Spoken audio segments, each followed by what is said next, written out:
right, so thank you all for being here with us today. If we can kind of get a brief introduction of who you are and kind of what you do, then we can move forward with the program. So I'm Dr. Gail D'Onofrio, and I am the Chief of Emergency Services at Yale-New Hospital. So I'm an emergency physician, and I'm also boarded in addiction medicine. Okay. I'm Ben Metcalf. I'm a licensed clinical social worker. I'm the program director of South Central Rehabilitation Center, which is a methadone maintenance inpatient detoxification facility. I'm Melissa Zuppardi-Bozzi. I am the assistant program director at Grant Street Partnership, part of Cornell Scott Hill Health Center. Licensed drug and alcohol counselor and certified addiction counselor, and we provide services for male and female clients, PHP, IOP, and outpatient for both behavioral health and substance abuse, in addition to having a shelter for men. Okay, great. So I guess I would like to start off with, one question. When did the hospital or the clinics begin to see like a rise in cases with the crisis that we had last week? Well, we see overdoses all the time, and it's not even unusual for us to have 10 a day, right? It's really not. It's that they're, in general, easily resuscitated in the field or with us with some Narcan, and then hopefully what we do is get them into some treatment plan. So we could easily see 10 a day in our different campuses, but what was so unusual about last Thursday was that they were so critically ill. So even with our normal attempts at resuscitation, it was not successful, and we had to go on, and many people had to be put on artificial respiration, and it was, and we had multiple deaths, and this all happened in a very short period of time. Is 10 usual? Is 10 cases usual, like on a daily basis? Unfortunately, Okay. It's very usual. I actually didn't even realize how it was until the last few days when we're going back to find overdoses. Now, they don't necessarily all opiate overdoses. Okay. Opioid overdoses, they can be alcohol overdoses and benzodiazepines, other medications like those, or combinations of bunches of drugs, but it's not unusual, unfortunately, in the last year or so to have many opioid overdoses, but we have never seen anything where people were so severely ill in such a huge group of people, all in a very short period of time. Yeah, and I'm just commenting on what Gail said. I think that the polysubstance dependence with benzodiazepines mixed with these opioids is probably one of the bigger challenges that we face at the moment. People don't know what they're ingesting or what they're getting, as evidenced by what occurred last week. But I think when you're mixing these other drugs, your tolerance and you're putting yourself at great risk, and that's our concern too. And Narcan's effective for treating opioid overdose, but if you're ingesting other substances, it might not be as effective. We don't know what we're working with. I do a lot of training with the Narcan with our clients, and during the training we talk about overdoses, and several clients will raise their hands that they have had previous overdoses, and multiple overdoses at that per person. So the last few years, I think it seems to be increasing at some pretty high rates. So what role can doctors play help fighting this epidemic that we saw last week? Well, we think of it in terms of really three kind of prongs of strategies. The first is prevention. Okay. So if we could somehow prevent people from starting to use drugs, that would be great, whether that's from middle school on or elementary school on, that we can do a prevention, that we can do safe prescribing so that physicians are prescribing appropriate medications for amount of days, and people are looking at their prescription monitoring programs if we're giving large amounts of medication, that we'll have less medication out there for other people to abuse or get a hold of. So that's kind of one prong. That's all prevention, right? And the next is sort of harm reduction with the Narcan. And the harm reduction is having availability of this antidote by everybody, by pre-hospital providers, by everyone we could think, by giving it to patients, giving it to their families. Personally, I would like to see it on a wall in every single site and on street corners.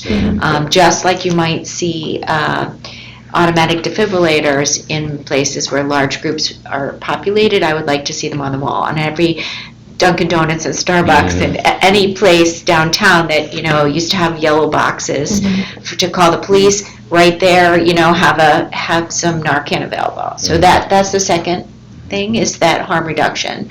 It's just like what we do with safe needles, needle exchange. We found that to be very successful. We have very limited amount of conversion to HIV in New Haven because we've done such a great job with our harm reduction in that area. And then the third is treatment, right? So now when people are having a problem and they are having a severe use disorder with opiates, we can get them into treatment. And they can come see us in the ED, and we'll be happy to help them get into treatment, or if they come as an overdose, then we get them totally directly linked with the centers, or they can go directly to the health centers and they can talk to you about that. So what role do you think? So, well, I think also, discussions like this help address some of the stigma associated with substance abuse and substance abuse treatment. I think a lot of patients are apprehensive to getting onto medication-assisted treatment like methadone and buprenorphine, which is an evidence-based practice. Methadone's been around since the 60s and has significantly helped patients who are dependent on opioids. It does have this horrible stigma associated with it, where they're afraid, okay, now I've got over one drug, now I'm going to be hooked on another drug, and that's not the case. It's like somebody who's got diabetes that needs to take their insulin, and working with the patients holistically on their psychosocial issues, mental health issues, and keeping them engaged in care. And at the same time, also, being firm on addressing other polysubstance use. So I agree with Gail 100%. We need to have a harm reduction approach and meet patients where they're at, but also, make them aware of the risks and dangers of taking these other drugs and using these other drugs. And when somebody's displaying symptoms of their disease, we're not discharging them, but offering them referrals to higher levels of care and keeping them engaged. Because when they fall out of care, this is when we also run into risks and dangers. So. I agree wholeheartedly, and onto the stigma piece, even starting as basic as the prevention in middle schools and high schools, I think it's essential. But getting the families on board and reducing the stigma, because you hear of a lot of people that are getting prescription drugs from their medicine cabinets, from friends, and parents are not aware that they're using, or don't want to think it's their kid, or sometimes don't want to allow the education into the school system, which I think is essential, because we are dealing with such a crisis right now, and it's starting at such a younger age that we have to come together and work this problem with school administrators about making this part of maybe their health curriculum, and starting at a younger age so that kids are aware that these drugs are as dangerous as the ones that they've been learning about. The cocaine, heroin, marijuana, alcohol, prescription drugs are as dangerous. Speaking to the getting Narcan everywhere, I'm a huge proponent of that. Let's put it everywhere. That everybody should have it in their medicine cabinet, like they would have a Tylenol or an EpiPen, because you never know who it's going to affect. Plenty of our clients became addicted to opioids based on getting legitimate prescriptions for long periods of time, and they have then become addicted. And now they're suffering from that addiction and social isolation and everything else. So it does need to be treated on many levels. We are going to actually, our homeless department from Cornell Scott Hill Health Center, Grant Street Partnership, we're going to be on the New Haven Green today, doing kind of in the moment some training and handing out prescriptions of Narcan for people to try to get it out there to the people who are in the community, the people who are using, maybe have family members that are using, or know someone that's using, because these are the people that really need to have it in their hands at all times. Can you talk about the age ranges of the patients? Well, we've seen it throughout the whole gamut. From, in general, it's people in their teens all the way through people who are at 70s. So it's really, traditionally it's more, if you want a median age, it's in the early 30s, but the range is huge. So the remaining patients that are in the hospital, how are they doing? Are they the treatments and? There are several people still in the hospital who are being treated in the hospital, and there were 3 deaths. And just yesterday we had 2 other deaths that I know of. And I'm not privy to all of them because some are pre-hospital. And so it's a continual, it's not stopping. I think what was so worrisome about the group last Thursday was that these were users of cocaine. And so they were not used to having any type of opioid, and they were kind of naive users. And I think that's one of the things that happened, and that was part of the problem. But now I think it's out there, so I actually think that people are using higher potency synthetic opioids like fentanyl in the community. I'm afraid starting to see that because I don't normally see that many deaths so quickly. We were very proud of one of our clients at Grant Street who was trained in Narcan. He ended up saving somebody's life over the weekend in the community. It did take high doses of Narcan. It took 2 of the 4 milligram nasal sprays, but he remained calm. He said he felt very comfortable doing it, and he was able to save somebody's life and reverse an overdose. And somebody who, for all intents and purposes, said he had no pulse. His lips were blue and fingers were blue, and he kind of went through all the warning signs of what to recognize in an overdose, and administered Narcan, called 911, and the person was okay. That's a good point. The training. What training measures can we do to kind of? Well, Melissa's actually the trainer for the Cornell Scott Hill Health Center, and she can speak to that, I'm sure. Basically, what I trained our clients and family members and everyone else is to recognize some of the signs of overdose. Not always knowing what kind of medication that people are ingesting. I try to train all of our clients because, like Gail mentioned, there's people who are typical cocaine users that are getting something that's tainted. I've had clients who use PCP that have had heroin laced into their PCP, and they're not opiate tolerant, so their body can't handle this, and they're more likely to overdose. So it's basically looking at the signs of overdose and over medication, distinguishing between the two. So are they unconscious? Are they able to be aroused? Trying different measures to wake them up, rubbing your knuckles on their sternum, under the nose, blue lips, fingertips. Do they have a pulse? Are they breathing slowly? And then, contacting 911 if they're comfortable doing some type of CPR. Looking out, one of the biggest things I try to mention is that loud gurgling, snoring sound, that death rattle, they call it. I've actually spoken to parents whose children have passed away from an overdose, and they've said, I heard this sound and this loud snoring, and I got up and closed my child's door, thinking that they were not knowing maybe they had a history of use, or not thinking it had gotten to that point, only to find them passed away in the morning. So kind of really driving that home a lot. If you hear that noise, that that they're close to death at that point, and to really administer Narcan, call 911 if you don't have Narcan. I spoke to another client yesterday who said that she was with her friend, they didn't have Narcan, they were at area park, and the friend had overdosed. Luckily, she had a phone near her, and EMTs were there very quickly to save her, but she wished she had Narcan, and we got her some yesterday. So it's just,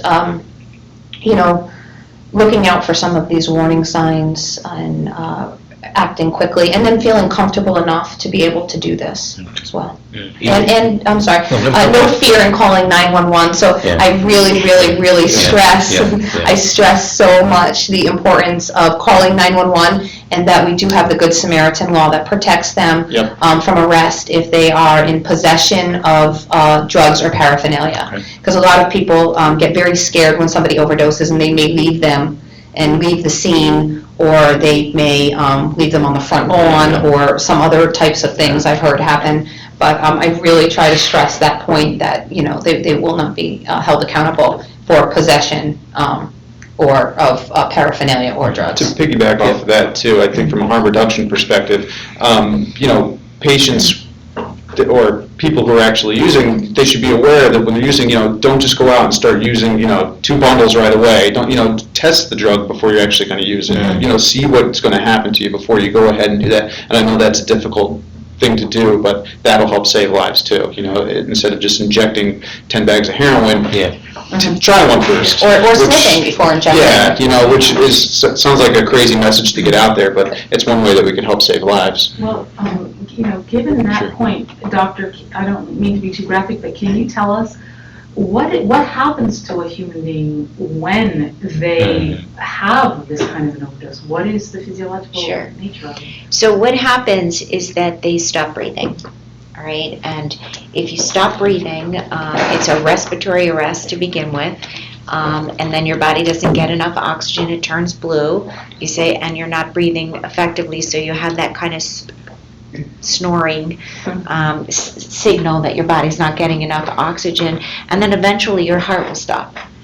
And that can be anywhere from 5 or 10 minutes or minutes, and these are with healthy people, and obviously if you're older or sicker, it could be quicker, but it really starts with a respiratory arrest and followed then by your heart stopping.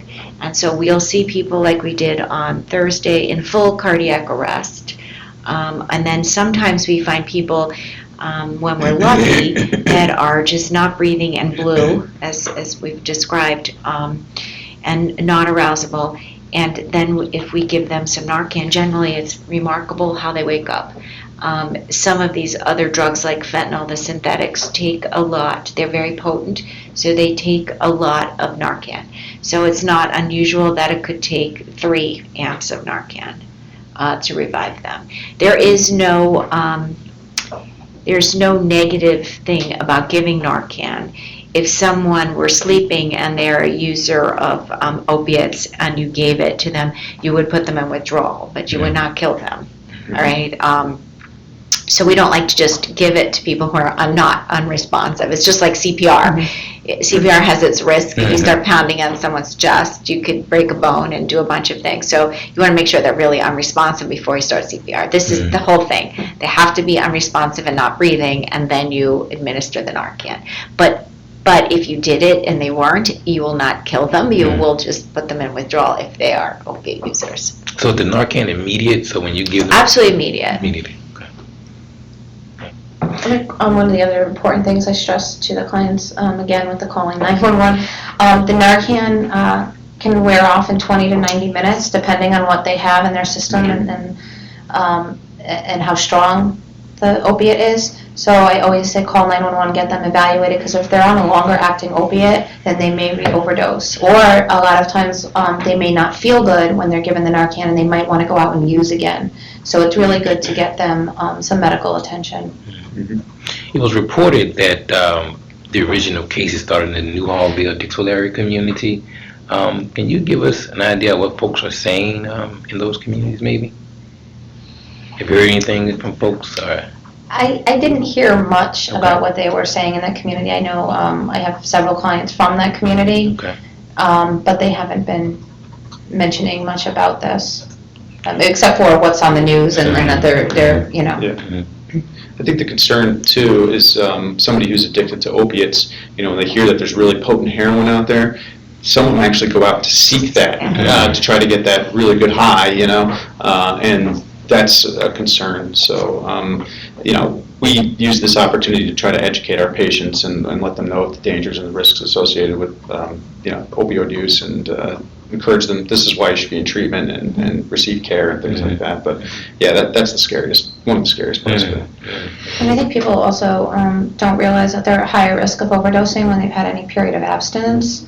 So if they've gone to detox, or they're in treatment, or they've been in the hospital, or anything like that, they're at a high risk of overdosing when they relapse. So back to not using what you normally used prior to any period of abstinence, incarceration, anything like that. When you get out, your tolerance does decrease pretty quick.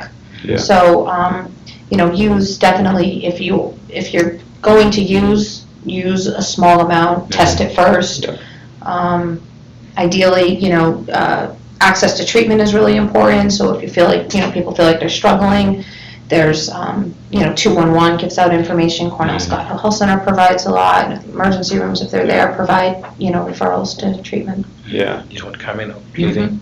Sorry? I'm sorry, did you want to comment? I saw you. No, I was just saying incarceration is another big reason why people could be off of something for a few days. So those are all really good points.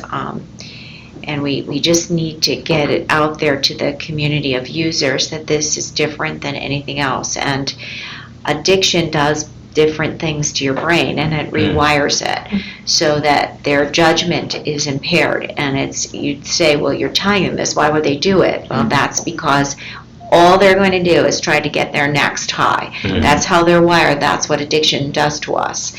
And it can do it to anybody. I mean, it has nothing to do with whether you're a weak person or you're this or that, anybody. So we have to protect them a little bit more and work really hard to get them to want to go into treatment and really stop their craziness and break some of these pathways up. And that's not easy to do. Yeah.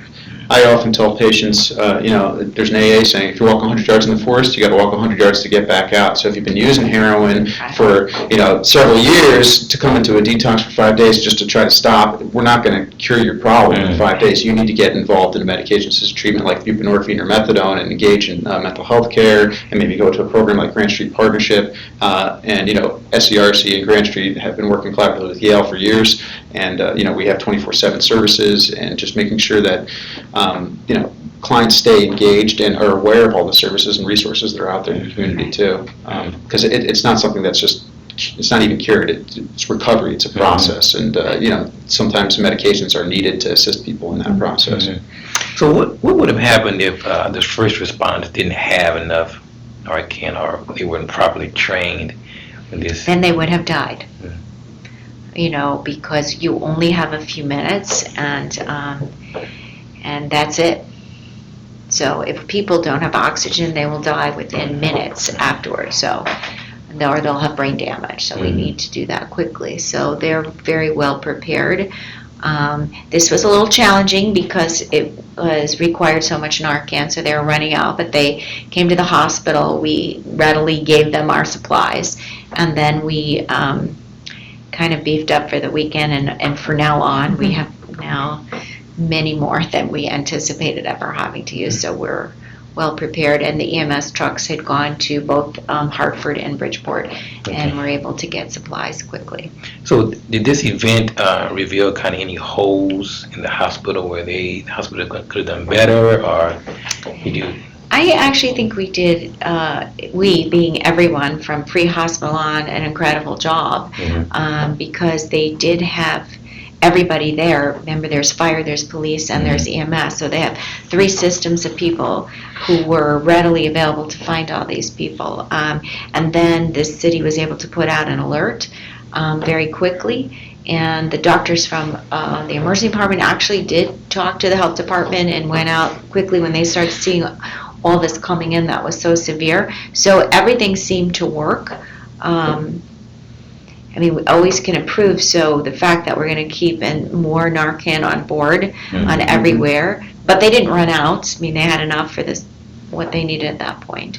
I think the good parts that have come out of this is the community, I think, has come together. The opioid treatment programs like Cornell, Scott, and everybody have really opened up their doors and said, we'll take as many people as you can give us right now, just send them our way. So that's really great to do that. So there have been some real positive things, as well as the rest of the community have come forth. You are doing these education things, and I really think all of the community leaders have come out and are trying to help, as long as people understand it's a big problem.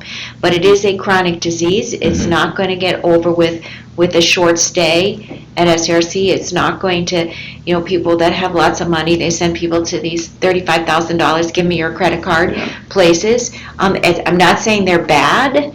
That may be an okay start, a jump start, but that after that happens, there's a lot that needs to go on. And think of it as, you wouldn't give somebody with diabetes insulin for a month and then say, okay, we don't need it anymore, right? So there are people who can get off of medications after a while, but there are many people who can't. We don't know which ones are which. So why not just stay on them for a while and get the care that you need and be clearly in recovery. And then there are many other reasons that people need help with recovery. They may need to get away from the people that they're associating with. They may need to do something with their lives, so maybe they need to go back and get their GEDs. Certainly there are many people with advanced degrees, so maybe they need to get back into the workforce. they may need housing. There are some people who don't have housing. So there are all these wraparound services that they need that we can help them with. But these are people with all kinds of socioeconomic levels. So it's from the person who has no home to the person who is multi-million-dollar home. Like there's absolutely everybody involved in this. All right. So but there's always reasons why people may need to get other services besides just the medication that we provide. Probably about half of those people have also some type of mental illness, such as depression, or and they take these drugs to feel better. And that needs to be treated as well, so we really need the mental health component to this. We often hear that people are self-medicating, that they're using illicit substances to try to treat depression or things that Gail were talking about. And I think, the best thing is to have them connected with a medication-assisted treatment like methadone or buprenorphine, and the key word there is assisted, because they need to do some of the work psychologically as well too, and address some of these problems that they've had. I know a lot of our female patients might have experienced trauma at some point, either before use or during use and things like that, and traumatic events happen to our male population as well too, and it's just something that you have to work through, and it's not an easy process. Therapy can be really uncomfortable and ugly, but people can't heal unless they actually go through that process. So it's essential that we do that, and sometimes medication's needed to help them be able to overcome some of those cravings and urges why they go through that work. So. Can you guys address two things? One is the insurance aspect of Narcan, and two is exactly what a friend or a loved one might do to have a dose or a supply of this on hand just in case. You want to? Sure. Insurance does cover Narcan. Medicaid is covering this one at 100%. In Connecticut, I am a proponent of this just because it's very easy to use. This is probably the easiest one for people to administer. It's a nasal spray. This plunger is down. It would just be pushed. I think I have one open here. It would just be pushed up into one nostril, one dose. They would wait 2 to 3 minutes or so, and if the person doesn't respond, they would give another dose in the other nostril. So each box comes with 2 doses. And private insurance is covering as well, depending on somebody's copay amounts, the other types of the medication. I believe Department of Public Health is using this, and I think our EMTs are too. This type right here. So a lot of medical providers have this. But this is also given out to clients at different places as well. But we've just been using this because I think it's so easy and it doesn't have as many pieces to put together, especially when somebody's very nervous. I think this would be good. This is the auto-injector. This is very costly, but I believe the pharmaceutical company is currently giving out a rebate for private insurance to cover co-pays up to a certain amount of money. So the pharmacies should have more information on that. And this is just... This trainer contains no needle or drug. Okay. but it talks you through the process. Okay. To inject, place black end against outer thigh, then press firmly and hold in place for 5 seconds. So this would just go to your leg and then... To inject, 5, 4, 3, 2, 1. Injection complete. So this is very good for somebody in an emergency situation too who is nervous. Those are very expensive. These are very expensive, yes. We're talking like, what, $100? I mean, $700. $200, I don't know. It's about 700, I think, the last thing I'd seen on that one, but I did receive something that like I said, for certain private insurances, they were giving rebates back on that one.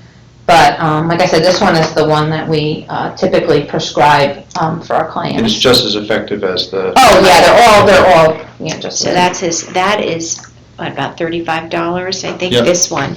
So this is probably the much better. I mean, I don't see the reason to spend $100 on that.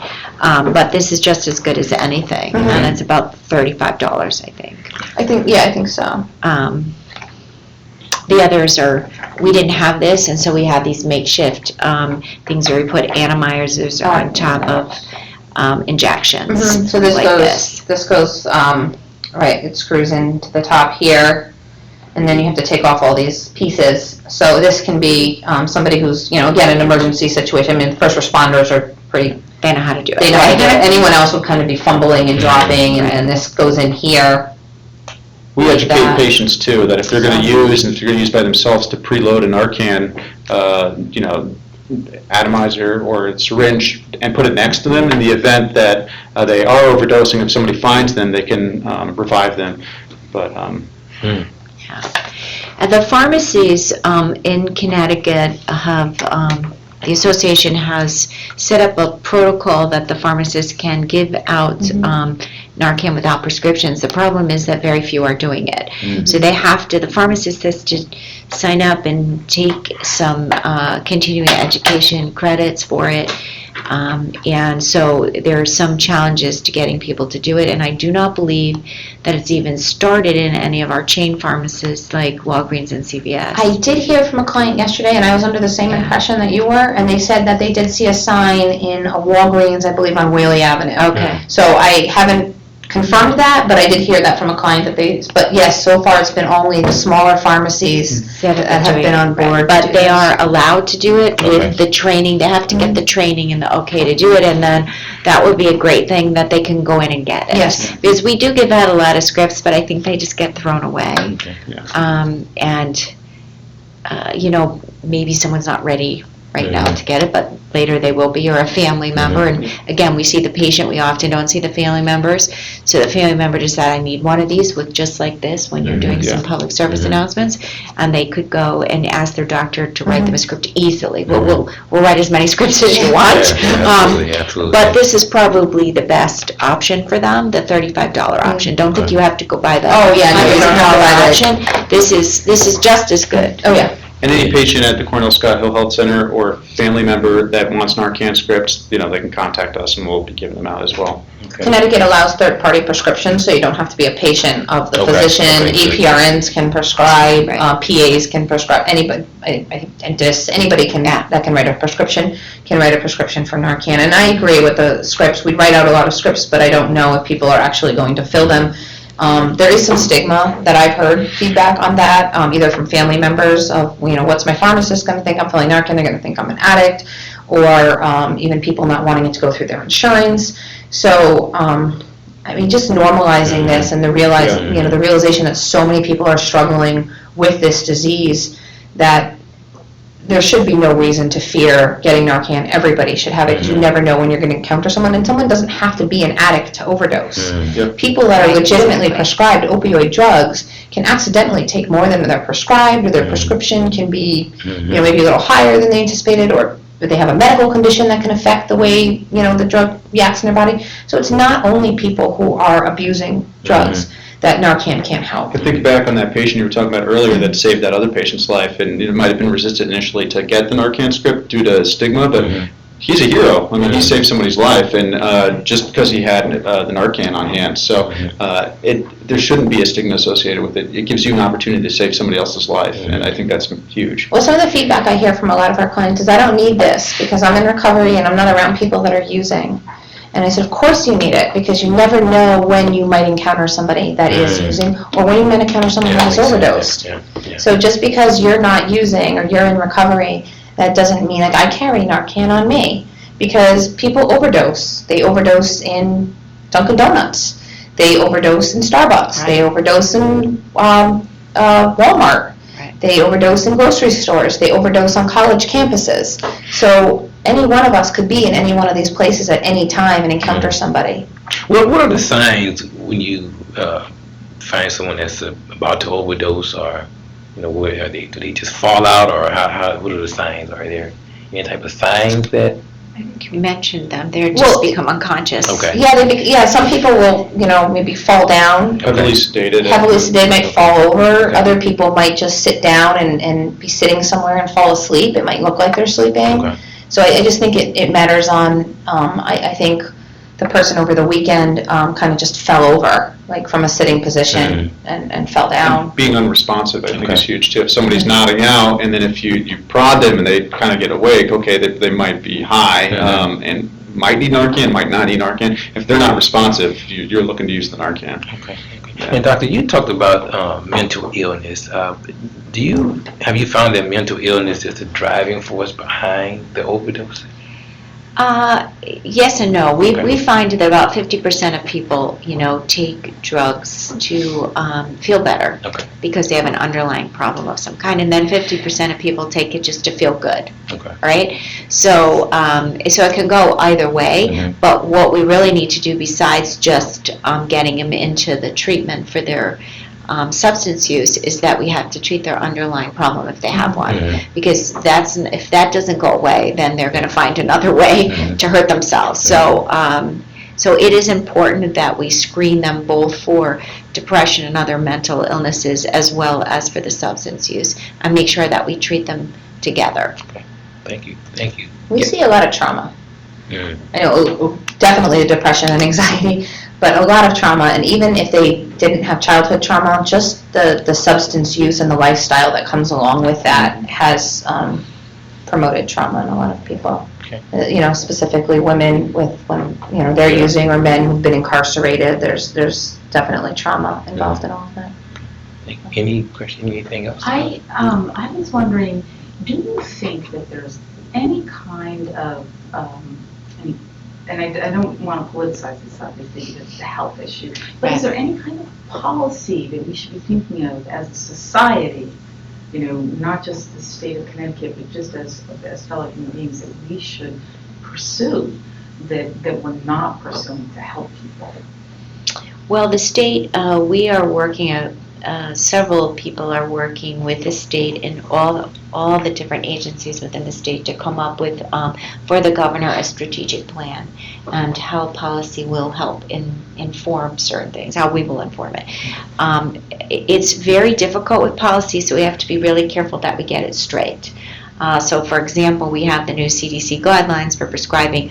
We certainly want to use those in many ways. On the other hand, we don't want to hurt people who are using opioids for cancer drugs and need it. We don't want undue pressure of coming in every so many days. So we have to be really careful when you set up policy. But we're working on that right now, so I don't want to say exactly what, but we have teams of people, Dr. David Feline from Yale, myself, and Dr. Heimer from the School of Public Health are working with every agency, like every single thing you can imagine, in the state to see how we can help. I personally think one of the first things that we can do is making sure that we have the community resources to get people to treatment. We're very lucky in New Haven. We have all these places, but that's not true around the state.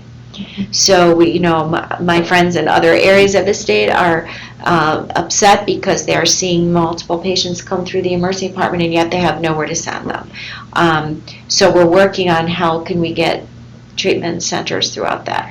I think that emergency departments, why them, is that's where patients go. The majority of these patients have no other access to the healthcare system, so they show up there for a variety of reasons. It could be because they injected into a site and have an infection. Mm-hmm. It could just be that they have a sore throat for totally something else reason, and they come in there, or they have a sexually transmitted disease, or whatever. It doesn't matter. They come in. So we find them. It's a great place to engage patients. And so we are trying to hope that the emergency departments can develop programs that we have at Yale, like Project Assert, which uses health promotion advocates. These are relatively inexpensive professionals who we can teach people. They're people who have some degree of skill working in community settings, and we teach them about it, and then they help talk to patients why they're in the emergency department, because the doctors generally don't have this kind of time, and they can do it, and then they have all these partnerships with the community outreach programs, and then they can get them there right away. So you have to go from here to there. I'm sure all of you know that if you want to make an appointment, someone makes it for you, like a dentist appointment, you go, right? You make it before you leave. So if you don't, you may never go, right? That's right. So this is the case. There's a lot of things that can distract you when you walk out of the emergency department. So if we can get people that literally walk them over, drive them over, take them these places, it really works. And so we've shown for over 15 years we've had this program at Yale that it really does work. Patients that are directly referred are engaged in treatment. And so, this is my hope through the rest of Connecticut anyway, is that hospital emergency departments will even just try to develop one position like this so that people can call into that person. They can, the rest of the hospital would have them as kind of, just resources to know what's going on in their community. So that would be really helpful if we could somehow do that. But the state is working on a global strategic plan. It will probably have those 3 prongs that we just talked about: prevention, safe prescribing, harm reduction, and treatment involved in it. And then if we do need some policy changes as a result of that, then that will come out of it. And I'm proud to say, as a Connecticut resident too, that the legislation here, and as Melissa was talking about earlier too, like we have, good Samaritan laws for Narcan, and we're well advanced compared to some of our fellow states, and I think that's huge. And then our, our partners with the Department of Mental Health and Addiction Services, they're all for medication-assisted treatment and getting patients connected and helping tear down barriers for treatment and things like that too. So we work collaboratively with them, and we really wanted to see patients get treatment and try to get rid of some of the stigma and stay engaged in care too. And I think it's, as Gail mentioned, it's really important at that moment when they decide that they're willing to accept help or want help, that they get immediate access to it. Because even with the disease of addiction, that pull is so strong back to their drugs that if they're able to get that immediate access when they're in that moment and they make that decision to change, I think that's vital. And we're lucky that we have places like SCRC that's open 24/7 for people who decide anytime, day or night, that they want detox. That they can go there and they can sit there and speak to somebody and get access. We have a commitment to try to admit every single patient that comes our way, and we will work with patients and family members on getting clients connected. And I've worked closely with Melissa at Grand Street too on, if there's a bed available, we'll work on trying to get somebody inpatient and on medication-assisted treatment. So we work tirelessly to connect clients to care. And that's something I hear, a lot of families talk about, the difficulty in getting into treatment. So I know certain avenues are more difficult and certain ones are not. So I think a lot of people immediately think treatment, I want to send them to like a long-term inpatient residential program, but we have other treatment options that we can get somebody connected with first. Outpatient treatment, detox, medication-assisted treatment. So there are many different avenues that people can access in the treatment system, and we're hoping to provide anything we can, and then if they do need a higher level of care, once they're engaged, we can assist with referrals to that level of care if they're not, able to maintain their sobriety at the outpatient level, or they're still struggling. Okay, thank you so much. Do we have any questions, Helen, from anyone? We did the one I asked. Okay, all right. Thank you all for being here. We really appreciate you coming and spending time with us and educating, our community on this issue. So thank you. Thank you. Thank you. Thank you.